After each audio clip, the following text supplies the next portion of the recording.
విజయవాడ ఇంద్రకీలాద్రిపై తొలి రోజే వసతులపై భక్తులు హోంమంత్రి అనితను నిలదీశారు. అమ్మవారి దర్శనానికి వచ్చిన హోంమంత్రిని ఓ భక్తుడు నిలదీశాడు. చిన్నపిల్లలతో వస్తున్న వారికి ప్రత్యేకంగా క్యూ లైన్లు ఎందుకు పెట్టలేదని ప్రశ్నించాడు ఆ భక్తుడు.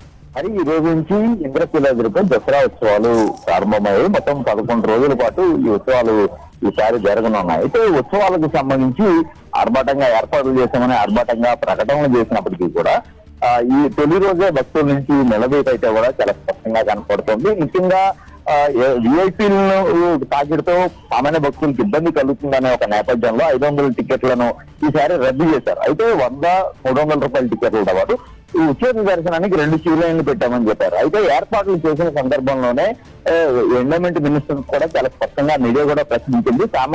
ముఖ్యంగా చిన్నపిల్లలతో వచ్చే వారికి ఎలాంటి సౌకర్యాలు కల్పిస్తున్నారంటూ కూడా ప్రశ్నించారు. అయితే చిన్నపిల్లలతో వచ్చే వారికి క్యూ లైన్ కి సంబంధించి ఎలాంటి ఏర్పాట్లు ఆ రోజు చేయలేదనేది మంత్రి చెప్పారు. ఇప్పుడు అదే ప్రశ్నను భక్తులు హోంమంత్రిని నిలదీసిన పరిస్థితి. ఈ రోజు తొలి దర్శనానికి అమ్మవారిని దర్శించుకునేందుకు వచ్చిన హోంమంత్రిని క్యూ లైన్ లో ఉన్న భక్తులు ప్రశ్నించారు. చిన్నపిల్లలతో వచ్చిన తమకు ప్రత్యేకంగా క్యూ లైన్ లో ముందుగా పంపించడం కావచ్చు, లేదంటే ఇబ్బంది లేకుండా చూడాల్సిన ఏర్పాట్లకు సంబంధించి కనీసం కూడా ఎలాంటి ఏర్పాట్లు చేయలేదని నిలదీశారు. ఇదే హోంమంత్రి మాత్రం మేము అన్ని ఏర్పాట్లు చేశామని చెప్పి చెప్తున్నప్పటికీ కూడా భక్తుల నుంచి చాలా స్పష్టమైన సమాచారం అయితే ఉంది. ఖచ్చితంగా చిన్నపిల్లలతో వచ్చే వారికి బాగా ఇబ్బందులు ఎదురవుతున్నాయి. ఇక మరొక 10 రోజులు ఉన్నాయి కాబట్టి తొలి రోజుల నుంచి దీనికి సంబంధించి ఈ సమస్యలు ఏవైతే ఉన్నాయో వాటిని రెక్టిఫై చేసుకోవాలని కూడా భక్తులు విజ్ఞప్తి చేస్తున్నారు.